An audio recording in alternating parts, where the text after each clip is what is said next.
Meus amados, nós vamos continuar hoje essa série que iniciamos no domingo passado, intitulada Louvor e Fé. É uma série no livro dos Salmos. Nós estamos vendo os Salmos a partir do Salmo 144 e vamos até o Salmo de número 147. Então, eu peço que você abra a sua Bíblia. Nós vamos meditar hoje no Salmo de número 145. E nós vamos meditar nessa temática, inclusive que nós já oramos sobre ela. Benefícios de estar perto do Senhor. Benefícios de estar perto do Senhor. Salmo de número 145. Benefícios de estar perto do Senhor. O texto diz assim: Louvores de Davi. Eu te exaltarei, ó Deus, meu e Rei. Bendirei o teu nome para todo sempre. Todos os dias te bendirei e louvarei o teu nome para todo sempre. Grande é o Senhor e muito digno de ser louvado. A sua grandeza é insondável. Uma geração louvará a outra geração as tuas obras e anunciará os teus poderosos feitos. Meditarei no glorioso esplendor da tua majestade, nas tuas maravilhas. Falarão do poder dos teus feitos tremendos e eu anunciarei a tua grandeza. Divulgarão a memória da tua imensa bondade e com júbilo celebrarão a tua justiça. Bondoso e compassivo é o Senhor, tardio em irar-se e grande em misericórdia. O Senhor é bom para todos, e as suas misericórdias permeiam todas as suas obras. Todas as tuas obras te renderão graças, Senhor, e os teus santos te bendirão. Falarão da glória do teu reino e confessarão teu poder, para que os filhos dos homens conheçam os teus feitos poderosos e a glória da majestade do teu reino. O teu reino é o reino eterno, e o teu domínio subsiste por todas as gerações. O Senhor é fiel em todas as suas palavras, santo em todas as suas obras. O Senhor sustém todos os que vacilam e levanta todos os que estão prontos. Em ti esperam os olhos de todos, e tu, a seu tempo, lhes dás o alimento. Abres a mão e satisfazes os desejos de todos os viventes. Justo é o Senhor em todos os seus caminhos, bondoso em todas as suas obras. Perto está o Senhor de todos os que o invocam, de todos os que invocam em verdade. Ele satisfaz o desejo dos que o temem, ouve o seu clamor e o salva. O Senhor protege todos os que o amam, porém todos os ímpios serão exterminados. A minha boca proclamará o louvor do Senhor, que todos os seres vivos louvem o seu santo nome para todo sempre. Amém. Vamos orar mais uma vez? Pai, obrigado a Deus, obrigado pela tua palavra que nós acabamos de ler. Que salmo maravilhoso. Que possamos de fato, ó Deus, meditar no glorioso esplendor da sua majestade. Aleluia. Encha-nos do teu Santo Espírito, nos dê o entendimento e nos ajude a aplicar a tua palavra no nosso dia a dia. Em nome de Jesus. Amém. Deus se aproxima de nós. Deus tem interesse de estar perto de nós. Essa é uma verdade bíblica. E nós encontramos em toda a Escritura Sagrada. Deus se aproxima de nós. Deus tem interesse de estar perto de nós. Isso é tão verdade que desde o Éden nós vemos isso. Deus cria o homem para o homem ter um relacionamento com ele mesmo. E o homem então, ao ser criado e colocado no Éden, não, mas porque nós nos beneficiamos dele estar perto de nós. Nós nos beneficiamos quando ele se aproxima de nós. E por isso ele tem esse interesse, porque ele é bom, porque ele nos ama, porque ele se interessa de fato conosco. Esse salmo nos mostra isso. O contexto desse salmo é o seguinte: esse salmo foi composto por Davi. Esse é o último salmo do Saltério, o último salmo do livro dos Salmos, que é atribuído a Davi. E nele nós temos um acróstico do alfabeto hebraico. Sempre alguns salmos, a sua poesia utiliza do alfabeto hebraico para fazer acróstico. Então lá Davi pegou o alfabeto hebraico e escreveu este salmo, cada versículo, cada verso dele utilizando-se de uma letra do alfabeto, começando esse verso com a primeira letra, ou a primeira letra do verso utilizando-se do alfabeto hebraico. Olha que poesia bonita. Nós não temos isso, nós não conseguimos ver isso em português. Mas se pegássemos lá o hebraico original, iríamos ver esse detalhe maravilhoso. Esse salmo é uma composição de louvor ao Senhor.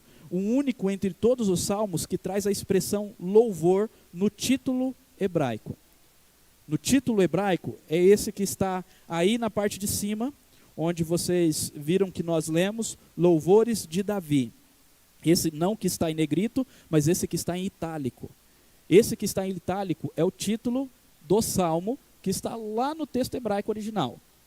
E esse é o único salmo que traz o termo louvor no título. E ele repete esse termo lá no último versículo. Louve, louve ao Senhor. Todos os povos louvem ao Senhor. Todos os seus louvem ao Senhor.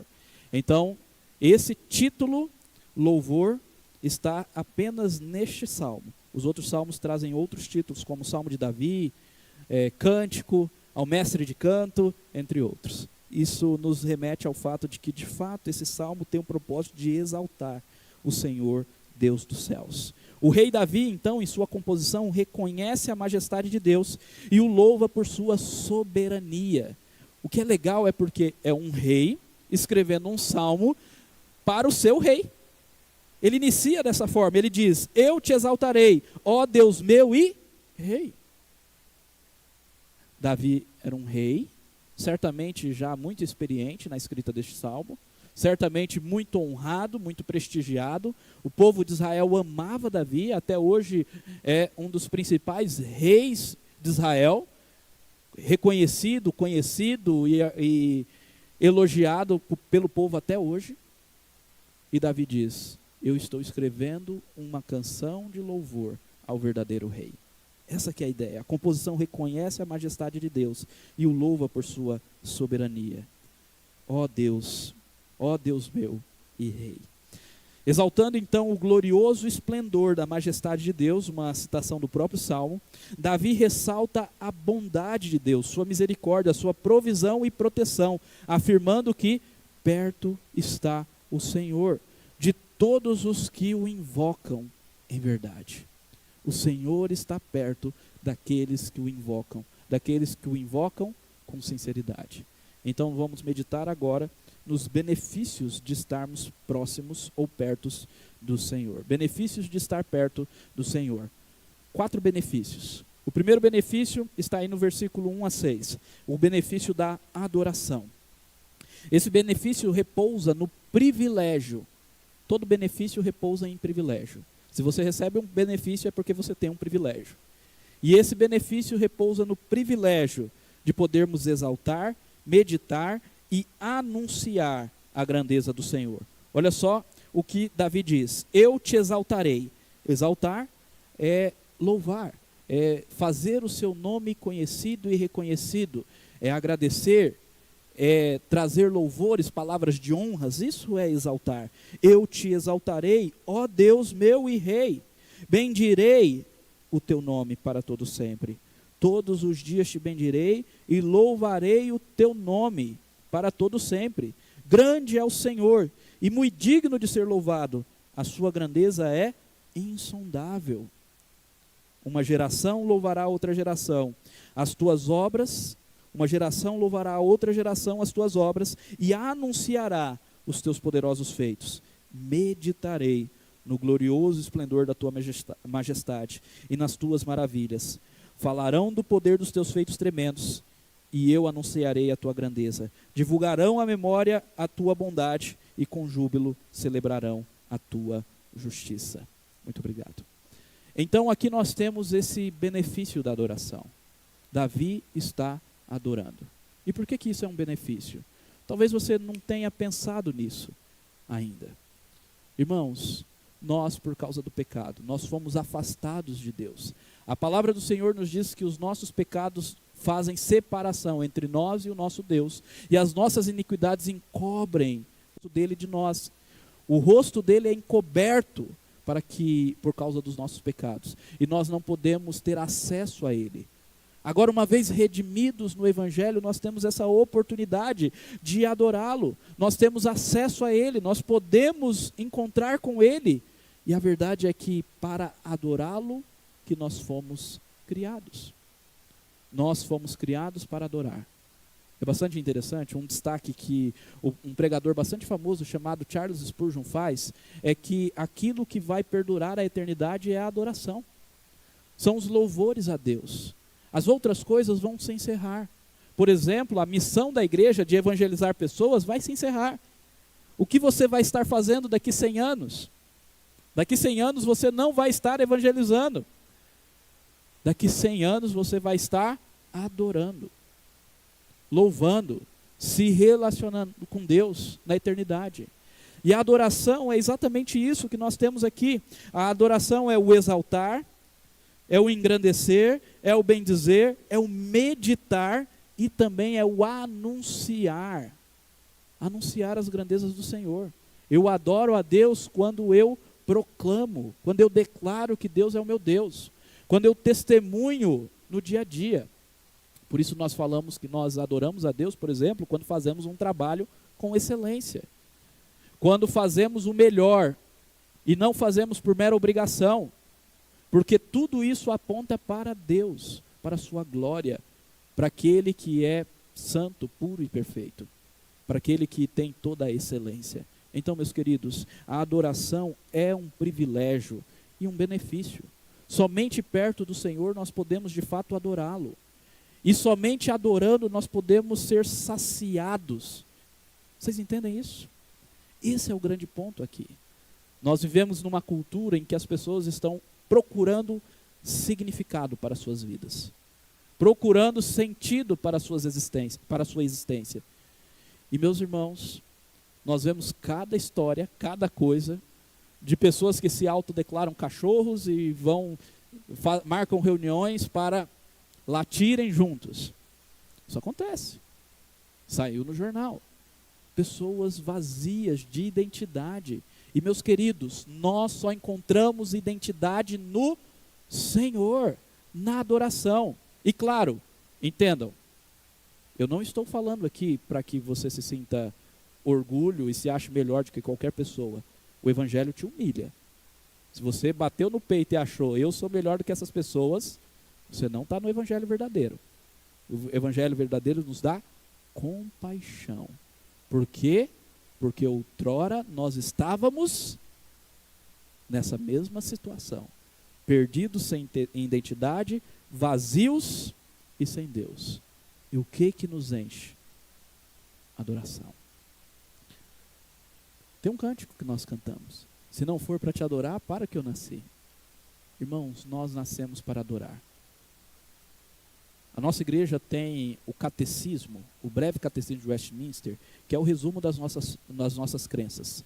E a primeira pergunta é: qual o fim principal do homem?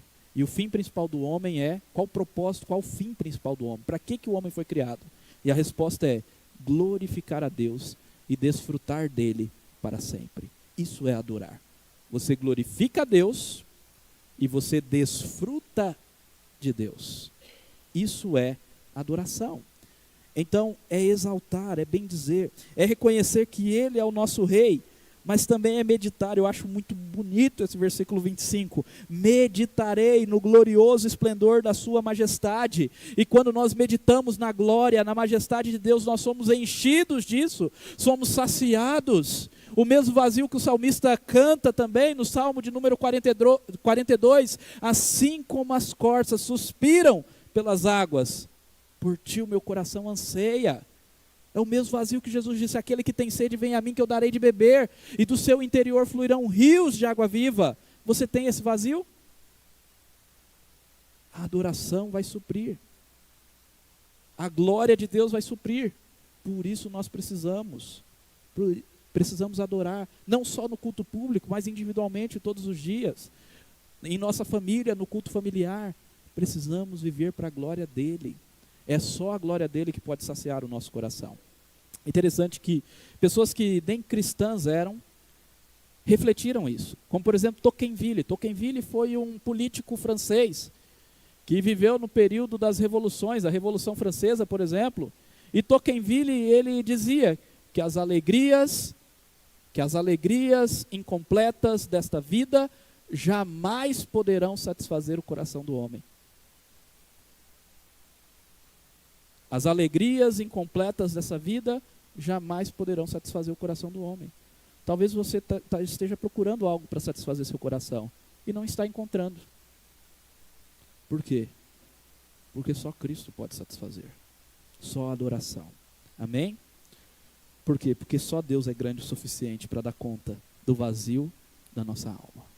Em segundo lugar, benefício da salvação. O benefício da adoração, ele vem porque nós fomos salvos. Mas na ordem do Salmo está depois esse benefício da salvação. Aí no versículo 7 nós vemos: divulgarão a memória da tua imensa bondade, e com júbilo celebrarão a tua justiça. Versículo 8: bondoso e compassivo é o Senhor, tardio em irar-se e grande em misericórdia. Uau! O que nós temos aqui? O privilégio de desfrutar da bondade, da misericórdia e da justiça de Deus. Esse é o benefício da salvação. Os povos irão anunciar, o nome do Senhor é anunciado, uma geração vai anunciar a outra geração. A ideia é que uma geração passa para outra geração a maneira que louvamos a Deus. Por isso que é importante crianças no momento do culto. E as coisas que serão anunciadas são coisas maravilhosas. É a bondade de Deus. Olha aí, divulgarão a memória da tua imensa bondade, e com júbilo celebrarão a tua justiça. Será divulgado a bondade e a justiça de Deus. Será divulgada a misericórdia de Deus. Versículo 8: bondoso e compassivo é o Senhor, tardio em irar-se e grande em misericórdia. Aqui está falando de perdão. Aqui está falando de restauração. O Deus que não nos condena segundo os nossos pecados. Merecemos sim a condenação, mas Deus não nos condena. Deus nos dá misericórdia, Deus nos dá graça, Deus é bondoso, compassivo, Deus nos dá perdão. Mas para isso, Ele teve que fazer justiça no sangue do seu Filho. O seu Filho teve que ser condenado em nosso lugar. E é isso que nós temos aqui, esse privilégio de desfrutar da bondade, misericórdia e justiça de Deus. É o privilégio da salvação. Daqui a pouquinho eu vou falar sobre uma outra consequência desse privilégio da salvação e um benefício que vem por causa dele também. Mas, adiante, benefício também da segurança. Versículo 10. Todas as tuas obras te renderão graças, Senhor. O salmista está louvando. E todos os seus santos te bendirão. Falarão da glória do teu reino e confessarão o teu poder, para que os filhos dos homens conheçam os teus feitos poderosos e a glória da majestade do teu reino. O teu reino é um reino eterno e o teu domínio subsiste por todas as gerações. O Senhor é fiel em todas as suas palavras e santo em todas as suas obras. O que nós temos aqui? O benefício da segurança, que está ancorado no privilégio de reconhecer e submeter a majestade soberana de Deus e poder confiar e descansar no Todo-Poderoso. Se vocês entenderam a leitura que eu fiz, o destaque aqui da leitura é o quê? O poder de Deus e o reino dele. Aqui eu gastei um tempo meditando nesse ponto. E eu coloquei antes o benefício da submissão, antes de colocar o benefício da segurança. Porque também é um benefício. Mas antes de tudo é um privilégio. Podermos reconhecer que Deus é rei, que o Senhor reina, que Jesus reina, e nos submeter ao seu senhorio como súditos. Isso é um privilégio. E esse privilégio traz um benefício maravilhoso: segurança. Meus irmãos, numa terra em que muitos querem ser reis, numa terra em que muitos querem ser senhores do seu próprio destino, nós precisamos aprender a nos submeter àquele que é o único Senhor. O salmista Davi era rei, um rei honrado, e ainda assim ele diz: o Senhor é o meu rei. Eu vou meditar no esplendor da sua majestade. O seu reino é eterno. É do seu reino e do teu poder que será falado, não do meu, é do seu. Eu quero que a glória seja para o seu reino e não para o meu reino terreno e humano. Ele reconhece que Deus reina e ele se submete a isso. Meus amados irmãos, se submeter ao reino de Deus é uma maravilha, uma bênção. Nós precisamos nos submeter ao senhorio dele. Aliás, só existe salvação verdadeira quando Ele é o nosso Senhor. Não tem como ter Jesus só como Salvador. Ele só é nosso Salvador se Ele também for o Senhor das nossas vidas. É isso. Nós cantamos também. Tem uma música que nós cantamos. Vem reinar em mim, Senhor. O que você está cantando? O que você pensa quando você canta essa música? O que vem à sua mente? Vem reinar em mim, Senhor. É exatamente isso. É dizer, o Senhor é o meu rei. Então, se o Senhor reina em mim, eu me submeto. Eu sou seu súdito. Eu vou obedecer o que o Senhor está mandando. Eu vou fazer igualzinho o Senhor está dizendo. Não sou eu que sou o rei da minha vida. Faça a tua vontade, não a minha. Uau! E esse privilégio nos traz segurança. Por quê? Porque nós podemos confiar e descansar. Se Ele é todo poderoso, se o reino dele é poderoso, e se nós, como súditos dele, estamos debaixo do seu poder, da sua soberania, da sua glória, que maior segurança é essa? Temos segurança, segurança de vida eterna, segurança do aqui e agora, segurança para pagar aquela conta que você tem que pagar amanhã. Segurança, porque Ele é o nosso Deus, Ele é o nosso Rei. Toda vez que eu tento controlar a minha vida, eu vou ficar ansioso, desesperado, inseguro, toda vez.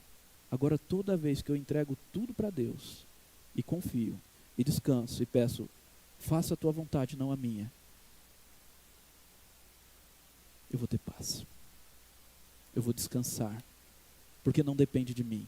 E Ele fará a sua vontade, e a vontade dele é boa, perfeita e agradável. E para então concluir o salmo, o salmista destaca isso, o benefício da provisão, que repousa sobre o privilégio de receber do Senhor o sustento, proteção, socorro, daquele que está perto dos que invocam com sinceridade. Olha só o finalzinho do salmo aí, versículo 14 a 21. O Senhor sustém, Ele sustenta todos os que vacilam, e levanta todos os que estão prostrados. Em ti esperam os olhos de todos, e tu a seu tempo lhes dá o alimento. É o Senhor que provê o alimento para todos, não é só para os crentes, para todos. Qualquer alimento que seja produzido nessa terra, por mais que o homem trabalhou para produzi-lo, foi Deus quem deu, mesmo que não seja agradecido. É Deus que envia as chuvas, é Deus que faz crescer a planta. É Deus, sempre Deus. Então Deus alimenta todos. Abres a mão e satisfaz os desejos de todos os viventes. Justo é o Senhor em todos os seus caminhos, bondoso em todas as suas obras. Repete o que foi dito anteriormente. O Senhor é fiel em todas as suas palavras e santo em todas as suas obras. E aí o versículo 18, da onde tiramos o tema dessa noite. Perto está o Senhor de todos os que o invocam, e de todos os que o invocam em verdade ou com sinceridade. Ele satisfaz o desejo dos que o temem, ouve o clamor e o salva. O Senhor protege todos os que o amam, porém todos os ímpios serão exterminados. Calma aí, os ímpios terá justiça, terá juízo sobre a vida deles. Mas aqueles que amam o Senhor, que temem o Senhor, que são salvos pelo Senhor, recebem a proteção, o cuidado e a satisfação que vem do Senhor. E aí o salmista termina com um clamor de louvor. A minha boca proclamará o louvor do Senhor. Que todos os seres vivos louvem ao seu santo nome para todo o sempre. Amém. O privilégio de receber do Senhor sustento, proteção e socorro, porque Ele está perto. Ele está perto. Na nossa dor Ele está conosco. Na nossa doença Ele está conosco. Eu gosto muito do Salmo 41. Algumas versões traduzem este salmo dizendo que o Senhor afofa a cama do enfermo no leito da enfermidade. Vocês já pensaram que coisa linda? Afofar a cama. Ele se preocupa tanto conosco que Ele nos cuida, ou Ele cuida de nós até no momento da enfermidade, afofando a cama, preservando a vida. Esse é o nosso Senhor, que está perto de todos que invocam o seu nome. A verdade que nós aprendemos nessa noite é que Deus se aproxima de nós. Deus se aproxima de nós. Às vezes o tema que eu dei dá a entender é que nós que iremos nos aproximar de Deus com o nosso esforço. Que o tema é benefícios de estar perto do Senhor. Mas a verdade é que é Deus que se aproxima de nós. É Ele que deu o primeiro passo. É Ele que decidiu vir até nós através do seu Filho. Nós o invocamos, mas quem se aproxima de nós é Ele. Em Cristo Ele fez isso. Em Cristo Deus vem ao nosso encontro e nos concede o privilégio de sermos filhos e nos beneficia com a herança da vida eterna. Isso é uma verdade maravilhosa das Escrituras. Mais um privilégio e mais um benefício. Olha só em João o que nós lemos. O Verbo estava no mundo, o mundo foi feito por meio dele, mas o mundo não o conheceu. Veio para o que era seu, e os seus não o receberam. Mas a todos quantos o receberam, deu-lhes o poder, o direito, o privilégio de serem feitos filhos de Deus, a saber, aos que creem no seu nome. Qual é o privilégio de estarmos próximos de Deus? Qual o privilégio de Deus estar próximo de nós? Sermos filhos de Deus. Esse é o privilégio que é mais destacado no Novo Testamento. Somos filhos. Em Cristo Jesus somos adotados. Deus se revela no Novo Testamento amplamente como Pai, como nosso Pai que está nos céus, aquele que nos ama. E isso também está lá em Romanos. Esse privilégio também tem um benefício. Romanos nos mostra isso, olha lá. Porque vocês não receberam um espírito de escravidão, para viverem outra vez atemorizados, mas receberam o Espírito Santo, o Espírito que os adotou, o Espírito de adoção, por meio do qual clamamos, Abba, Pai, Paizinho, Papai. Podemos chamá-lo de Pai. Que privilégio maravilhoso. Esse é o maior privilégio de todos. E o benefício que vem através desse privilégio é este. E o próprio Espírito confirma com o nosso Espírito que somos filhos de Deus. E se somos filhos, somos também herdeiros. Herdeiros de Deus e co-herdeiros com Cristo. O benefício da herança eterna. Agora, se com Ele sofremos, para que também com Ele sejamos glorificados. Se com Ele sofremos, também com Ele seremos glorificados. Sim, nessa vida nós podemos passar sofrimentos. Mas se já temos esse privilégio de sermos filhos de Deus, podemos ter a certeza da vida eterna, que é confirmada em nosso coração, através do Espírito Santo. Amém, meus irmãos? Nós estamos encerrando, mas antes eu queria trazer 4 aplicações aqui. Primeiro, invoque o nome do Senhor em verdade. Isto é, busque ao Senhor de todo o coração. O que é invocar o nome do Senhor? É buscá-lo. Clame, ore, jejue. Busque o Senhor. Busque. Coloque-se diante dele, ore mais. Tenha um momento devocional. Se relacione com Deus. Busque-o e você o encontrará. A Bíblia diz isso. Buscareis e achareis, quando me buscares de todo o vosso coração. Deus, Ele está acessível a nós.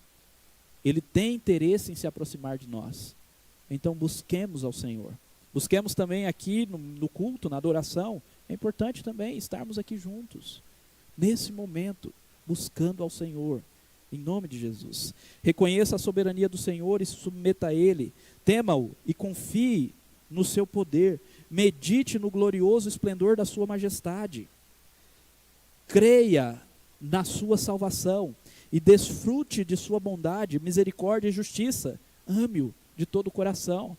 Se você observar nos versículos finais do Salmo que nós lemos, é dito que o Senhor protege os que o amam, que o Senhor cuida e sustenta aqueles que o temem.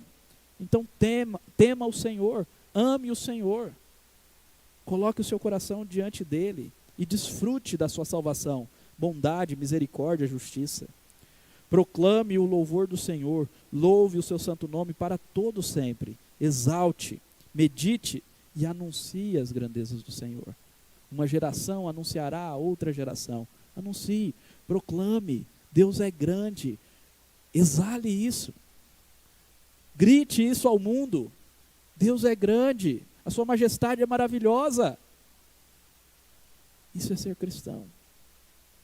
É espelhar a glória de Deus ao mundo, em todo tempo, em qualquer lugar. Se você foi enchido com a glória do Senhor, é isso que você vai espelhar. E por fim, adore ao Senhor pelo privilégio de ser filho de Deus. E agradeça pela dádiva da herança eterna. Somos filhos. Eu estou sempre orando para que Deus me dê a plena compreensão de que sou um filho amado. Eu nasci em lar presbiteriano, a vida toda presbiteriano. Não fui batizado na infância, mas fui batizado ainda na infância, com 9, 10 anos. E logo depois professei a fé. Vim para o seminário com 16, com 20 fui ordenado, estou com 30 agora, pastoreando uma igreja presbiteriana. E uma coisa que é difícil ao presbiteriano é se ver como um filho amado do Senhor. Porque muitas vezes as doutrinas e tantas coisas, a gente consegue mais nos ver como um pobre, miserável pecador, um trapo de imundícia. E não é que nós não somos, não. Nós somos pobres, miseráveis pecadores, sim. Mas nós precisamos também ver o outro lado da moeda. Se de um lado isso nos humilha, nos faz humildes, eu sou um pecador, eu sou pó. Do outro lado, eu sou um pecador pó, que Deus se importa comigo. E que Deus me ama. E que enviou seu filho para morrer no meu lugar na cruz. Então essa moeda tem dois lados. A cruz tem dois lados. Nos mostra quão pecadores somos, mas nos mostra quão amados nós somos. Como é difícil isso. Porque sempre quando erramos e pecamos, o que vem na mente é que somos miseráveis pecadores. Mas nós precisamos entender que somos filhos amados. Como qualquer criança, vocês que são pais, assim como eu sou, se os nossos filhos errarem contra nós, desobedecerem, nós vamos ficar tristes, claro que sim, mas nós não deixaremos de amá-los. E mesmo depois de uma disciplina, às vezes eu tenho vontade de chorar quando estou disciplinando minha filha. Mesmo depois de uma disciplina, a gente vai, abraça, consola, conforta, às vezes pede perdão. Não é o caso de Deus, que Deus nunca erra, mas nós erramos às vezes na disciplina. Porque nós amamos nossos filhos. Irmãos, Deus nos ama infinitamente mais. Você nunca vai amar uma criança, a sua criança, como Deus te ama. Isso que é majestoso. Isso que é glorioso. E é isso que nós precisamos entender. Deus tem interesse de estar perto de nós. Que isso te motive a orar todo dia. Ler a Bíblia todo dia e adorá-lo de todo o coração.